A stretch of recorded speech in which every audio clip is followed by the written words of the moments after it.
Mulțumesc mult pentru... Drum bun și sănătate. O să-mi deschideți bariera? Pot să mă duc pe aici? Da, da. Attila, rock and roll în Moldova. Ce faci? Ia și pe off-road, mergem în scărițe. Așa e când ești pierdut prin Moldova. Ce fain e! Domnul colonel, ce faceți? Am venit să vizitez pe doamna Maia Sandu. O mașină care a costat de nou peste aproape 100.000 de euro.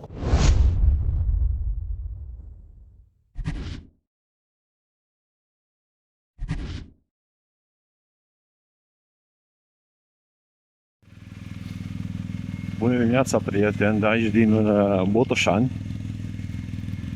Stau pe și am primit și alertă meteo că vine furtuna. Asta e. Ce poți face?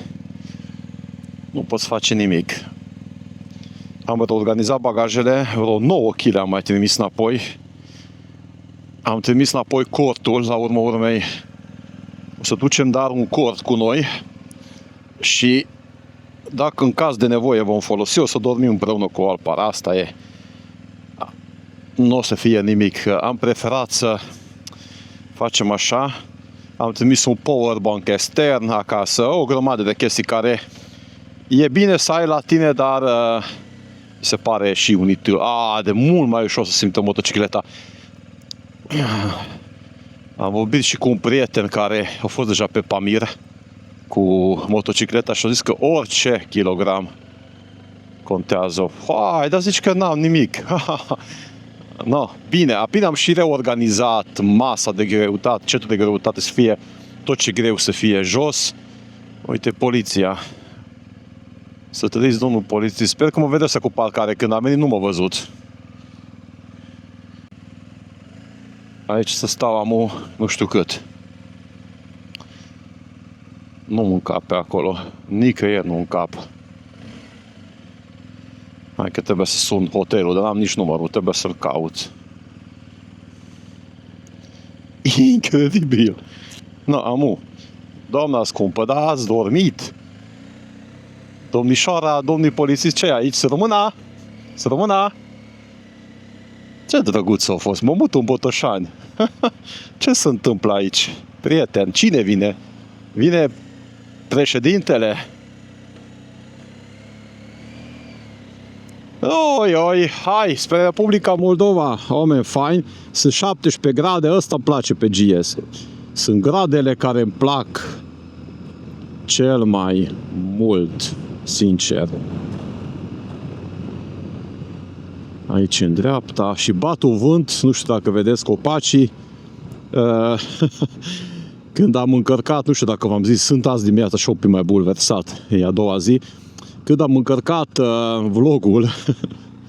vlogul, bă, Attila, trezește-te, e dimineața, bună dimineața! Când am încărcat bagajele acum, am primit alertă de meteo în Republica Moldova de furtuni și grindină, așa că vânt, furtună, grindină, tot ce trebuie pentru aventură. Trebuie să mă opresc să iau sus geaca, că e frig.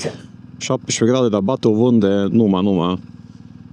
Și nu știu, să mă gândesc să alimentez, am 124 de kilometri și mai am vreo 60 până la vamă. În Moldova mai ieftin, dar nu știu, pe vântul ăsta nu, trebuie să-mi iau geaca de ploaie. Vă las. La urmă am băgat aici benzină, nu mult, dar am băgat un pic că nu pot să risc să ajung cu rezervorul aproape gol, fiindcă și bate vântul și de tete. Prefer să dau cu 1,5 lei sau 2 lei, nu știu cât e mai mult, fiindcă siguranța pe primul loc, să nu rămân fără benzină. A fi culmea, tot mă gândesc să rămâi fără benzină cu un rezervor de 30 de litri.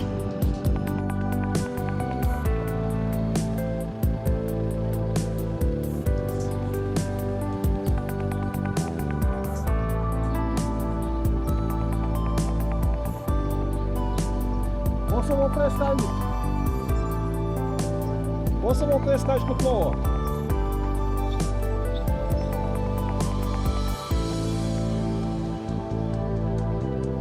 O să stau un pic pe bancă să iau sus pantaloni, să iau pantaloni de ploaie.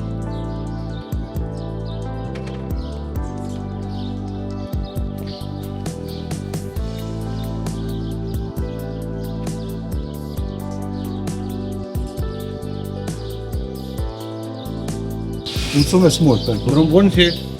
O să-mi deschideți bariera, pot să mă duc pe aici? Da, da. Mulțumesc. Mulțumesc.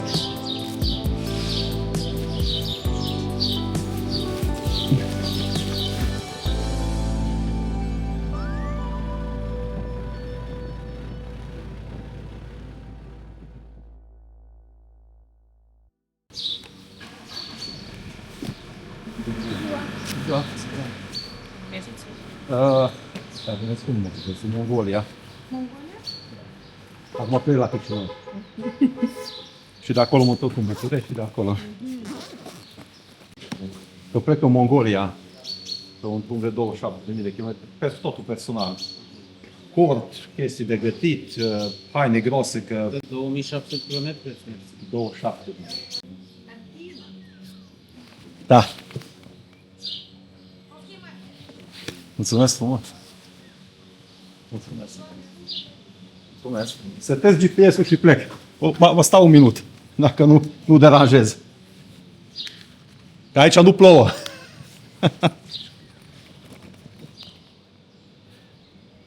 Dacă dorești să achiziționezi echipamente și accesori moto, îți recomand motomus.ro. Aplicând codul de promoție NEO, vei beneficia automat de reducere. Nu, prieteni. Am intrat în Republica Moldova. Vameșii au fost de treabă. La români m-a recunoscut. Domnule, acum am văzut postarea ta de la Botoșani. M-a și lăsat să intru acolo să iau pantaloni de ploaie, fiindcă plouă. Iar la moldoveni nu a fost nimeni, a fost foarte drăguță. Doamna zice, unde plecați? Zic, dacă vă spun unde plec, nu o să mă credeți. Zice, haide, totul spune, zic.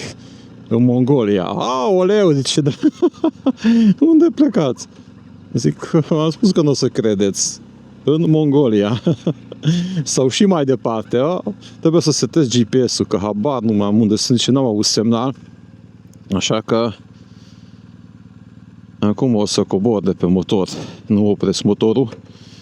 Știți cum e? Era cu mașina. Nu opresc mașina să se încălzească, să bagi căldură. Aici e benzina mai ieftin. Probabil asta e. Hai să vedem dacă mi-a intrat semnalul. Nu mi-a intrat aici semnalul și nu știu cât am până în Chișinău. N-am rezervat nici cazarul, o să mă opresc mai încolo. Că aici n-am net.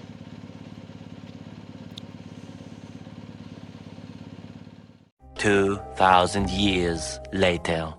Hai frate, că ai 4G. Amu. No, pe acolo mergem apoi, ne oprim mai încolo. Zice, mergi pe strada Ștefan cel Mare. Cel mai fain timp pentru motocicletă acum. Pentru motociclism, nu? A doua țară din aventură, Republica Moldova. Mi-a tras atenția vameșul, probabil că dacă voi ați fost pe aici știți că drumul este destul de nasol. Asta este. Mergem pe drum nasol. Foarte fain a fost trecerea asta. Vama asta. E un baraj acolo. Numai n-am putut să mă opresc că era un vânt pe baraj că mi zis că mă ia cu tot. Așa că am preferat să nu mă opresc. Cumva era un vânt, zic, hai, gata, să trec. No, într-adevăr, e de nivelat, gropi. Tot ce-i place GS-ului. Și nu știu de ce a zis prietenii să am grijă la poliție, că nu-i plac românii. Eu n-am înțeles, dar să am grijă. Nu știu ce înseamnă să am grijă, probabil să nu mă duc tare sau nu știu. Oricum mă duc tare cu plouă. Acum ne jucăm PlayStation. Cine ocolește mai bine gropile, eu sau motorul? Foarte bune sunt drumurile aici, în Moldova. Mi-a zis vameșul că o să fie prost, dar nici chiar așa. Mai înainte a fost vreo 2 km un drum nou, arăta că pot și ei. Vedeți cine înjură UE, că nu ne trebuie UE, să ieșim din UE. Așa drumuri proste aveam și noi dacă nu intram în UE, credeți-mă. Aici bucățica de drum nou scria acolo că a făcut din bani UE. Că așa am avut noi în România. Generația mea ține minte, dar tinerii ăștia au uitat, ieșim din UE, nu ne trebuie. Nu știu cu circula cu mașinile moderne pe drumurile astea. Îmi sper să intre și Moldova cât de rapid. Evident, fiecare cu gândurile lui politice. Eu nu mă spun că am prins vremurile astea și chiar vreau să comentați voi. Generația mea, țineți minte că așa drumuri am avut. Schimbam rotule și buce, țineți minte, la Daci. Nu că erau așa slabe ele, erau mai slăbuțe, într-adevăr, și mașinile, dar nu rezistau. Noroc cu motocicleta mea de adventure, că nu simte și merge. Uite, hop. Otilo, rock and roll în Moldova. Ce faci? Ia și pe off-road, mergem în scărițe. Așa-i când ești pierdut prin Moldova. Nu am ales eu drumul din satul mare la București, să pornim de acolo frumos. Nu, eu vin să mă dau pe off-road pe drumurile Moldovei. Mai bine mergi pe off-road decât să ocolești glopile, dar e fain. Îmi place. E rock and roll. Șubidubidu! Șubidubidu! Aici iese GS-ul în evidență. Am pus pe mod de enduro. Oh, dar ce fain mă simt! Oh, uite ce fain e camionul ăsta! Ha, ha! Salutare, șef! Salut!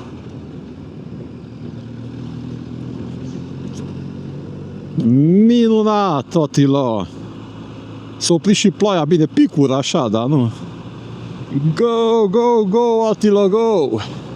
Hai de drumul ăsta. E rock and roll. Mai bine în scărițe ca și pe off-road. Așa de bun e suspensia asta la GS, Stele-Level-ul. Și pe modul Rain suspensia merge pe mai moale. Acum am pus pe modul Rain înapoi. Voi nu vedeți pe cameră, dar plouă destul de tare.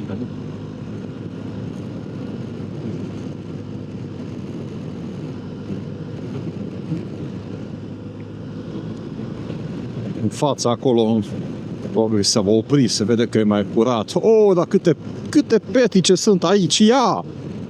Dorel, ce ai făcut? Ha, petice peste petice, zici că e o varză sau ceapă.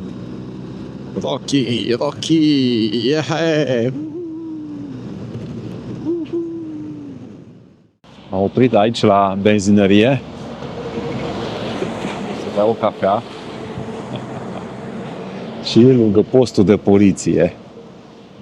Cum ați văzut, plouă, drumul este prost și nu știu dacă se poate urca în postul ăsta de poliție. Niciodată n-am fost.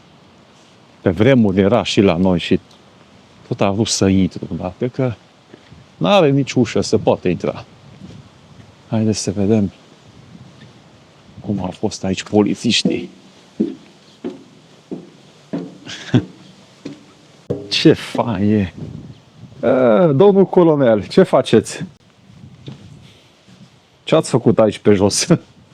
Ia! Dar aici o fost, ce baștănire era aici, îmi bățau șpaga. Aici era birou unde împățau șpara. Uite, parchet pe perete. Ei, a spus parchet pe perete. Uite, sunt fluorescent. Se spune lumea că, uite, s-au pus polițiști înapoi în... Acolo e motocicleta. Nu, o vede așa în fluorescent, spune, bă, a venit înapoi polițiștii. 6, știți? Generația mea, ce însemna? 6. Da. Nu. E bine. Mă duc, cumpăr o cafea. Am și eu cafea, dar plouă și am și aparat. Și am vrut să vă arăt și cana mea nouă, dar vă arăt chiar dacă plouă, fiindcă știți sloganul nostru pe 2026, out of the comfort zone, ieși afară din zona de confort și explorează. Și am adus cănile, uitați ce fain, e super fain, avem disponibil mai multe culori. O să beau cafeluța în tot drumul, mergeți pe pagina mea, pe beatriciotilo.ro și achiziționând o cană, poate fac cu carabină, se poate agăța sus, acum cum plouă și noroi am luat jos să mudărească și prin asta susțineți canalul meu de YouTube, aventurile, tot. Vă mulțumesc că mergeți acolo și achiziționați, sunteți fantastici. Bine ați venit în Chișinău! Foarte bine că sunteți aici, cu mine. Mă, cât frânează ăla fața mea. Cred că sunt camera ei sau ceva. Că nu era nimeni în fața lui și tot o frânat, chiar dacă era verde. Am înțeles că aici trebuie să ai grijă de camere, dar avem grijă.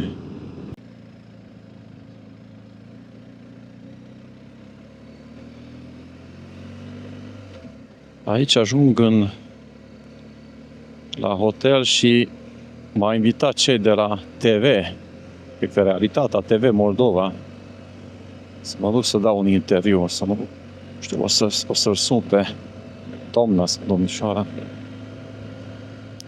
Dar nu e în centrul hotelul, dar nici nu pare rău. Că oricum nu cunosc Chișinău, așa că o să iau Adidas și sunt 23 de grade. Mai încolo spune ploaie, iau geaca de ploaie și nu o să alerg cum aleargă ăsta aici în dreapta, dar o să mă plimb, o să iau la pas Chișinău. Ăsta e planul A, apoi planul B, la 4 zice că va ploua aici, da. Planul B e Boltul. Uberul, nu știu ce e aici, ceva este, taxi.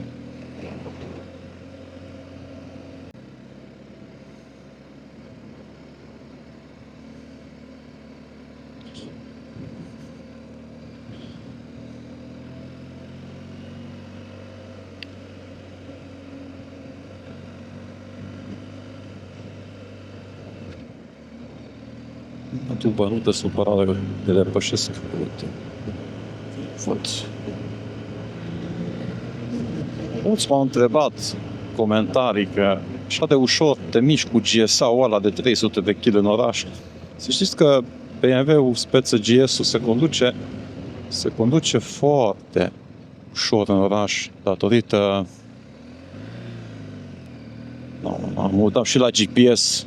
Sorry, n-am știut. Datorită boxerului, centrul de greutate este foarte jos. Foarte fain se circulă aici în Moldova, în Chișinău. Nu văd că se bagă, nu văd. Vladimirescu, bă, dar și GPS-ul vorbește moldovenește. Tot Vladimirescu. Aici e vai în hotel, uite. Opa.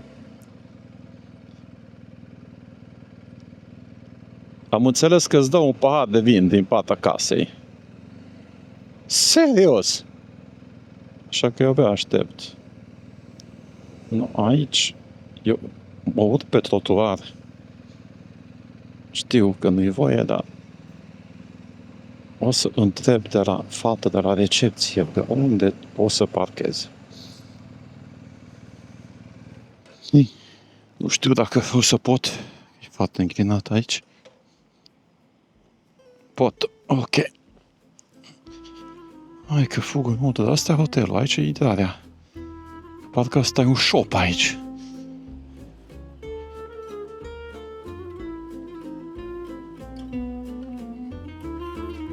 Nu, hotelul e aici, dar parcarea mai încolo. Cred că aici e parcarea. Salut!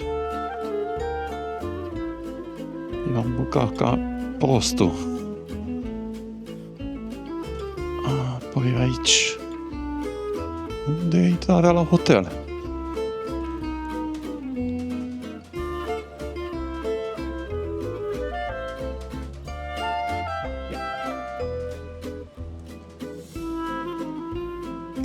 Bună, nu mă supăra, să am și o întrebare. Intrarea la hotel unde o găsesc?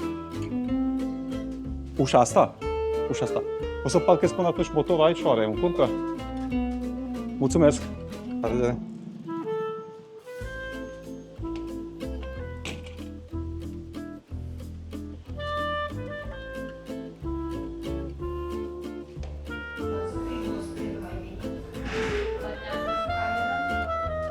Cheia 402 iar la fel deschide și ușa de jos centrală, care la 5 seara până la 8 dimineață, până la 7 dimineață se lucrează. Hai că am parcat aici cu motorul, o zis că e ok. Sus la 4 e hotelul. Dar e bine, e fain, o să arăt camera. Și aici o să scot să rămână. Față, cameră, tot. Hai că am coborât, am chemat un Bolt. Unde? 2 minute.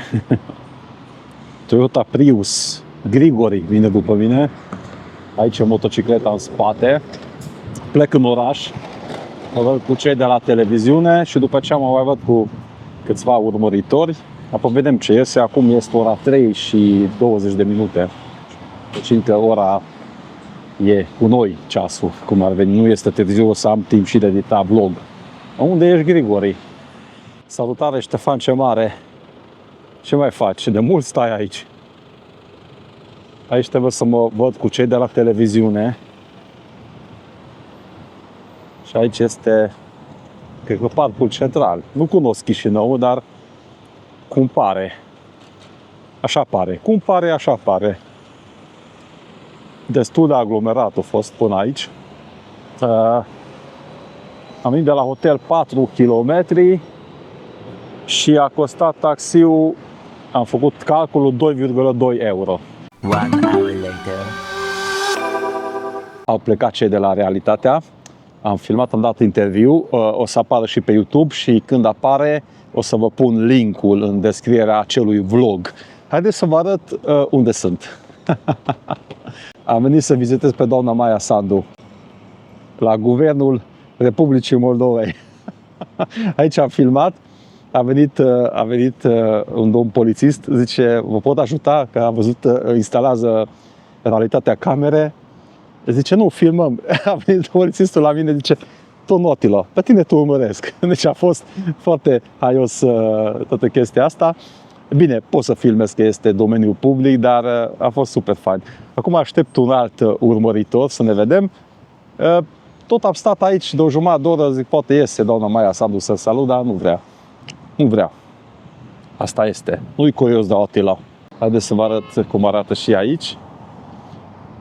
Arcul de Triunf. Bine, un pic e micuț, e arc, dar e aici. Și haideți să vă arăt și guvernul mai de aproape. Drapelul Republicii Moldova și drapelul Uniunii Europene, foarte interesant, chiar dacă nu sunt membri, dar este aici. În acest loc va fi amplasat monumentul în memoria victimelor ocupației sovietice și ale regimului totalist comunist. Aici va fi. E interesant. M-am săturat să aștept pe doamna Maia, n-a mai ieșit. Așa că ne-am întâlnit cu Traian. Salut, Traian! Salut! Și uitați ce mă stați să întorc camera. Asta este o mâncare, acum eu nu știu dacă, nu cred că e moldovenească, și în Rusia am mâncat, și în Ucraina am mâncat borș din ăsta cu sfecle sau varză roșie, nu? Da.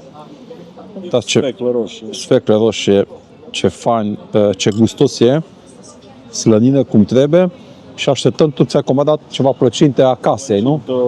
Cu dovleac, da. No, așteptăm și o să filmăm și plăcintă cu dovleac. și o limonadă. Plăcintă cu dovleac, nu? Da. Da, poftă mare. Cum se mănâncă? Cu mâna, nu? Cu mâna, ce... Ce bine arată. Hai că dacă am venit cu motorul, nu scap de electrică. Deci tot mă trag spre electrice. Jaguar. Am mai stat în Jaguar, acum o să stau prima dată în Jaguar electric. Păi nu-ți interiorul. Da. O mașină care a costat de nou peste aproape 100.000 de euro și acum le găsești la mâna a doua cu 20.000 de euro. Câte autonomie ai? Real, cred că vreo 300 am. Acum să mergem să plătim parcarea. Kebab. Sunt multe kebaburi. Mi-a povestit foarte interesant, mi-a povestit fata asta de la Realitatea Vlada, că și aici deja sunt pakistanezi, nepalezi care lucrează. Chiar azi dimineața... Și salariile sunt mai mici decât în România, cum mi-a povestit. Da, oricum sunt mai mari decât acolo. Da. Chiar azi dimineață postase o prietenă care se ocupă cu agricultura și are ceva eco-pensiune de asta și chestii de agricultură și mi-a zis că ei doar sunt pentru că... Păi, dacă nu-i cine să lucreze, normal. Păi și nașul meu zicea că nu au oameni care să lucreze la agricultură și ei aduc oamenii de la 150 de kilometri de Chișinău, din ceva sate. Bine, eu și înțeleg ăștia din jurul Chișinăului, din suburbii, foarte mulți lucrează în Chișinău, dar și nu găsești pe cine să lucreze în agricultură, dar săptămâna trecută am coborât la mine jos și am o spălătorie lângă bloc și niște băieței. Și eu am zis că au venit să învețe la medicină, dar în timpul liber vreau să lucreze. Uitați, prieteni, mai înainte o mers unde o dispărut Yandex Taxi. Yandex e rusesc Yandex-ul. Eu o să folosesc GPS Yandex și acolo tot așa Uber-ul e Yandex. Și e foarte interesant că Moldova este de mult, ai zis tu, de 3-4 ani, parcă. Da. Much later.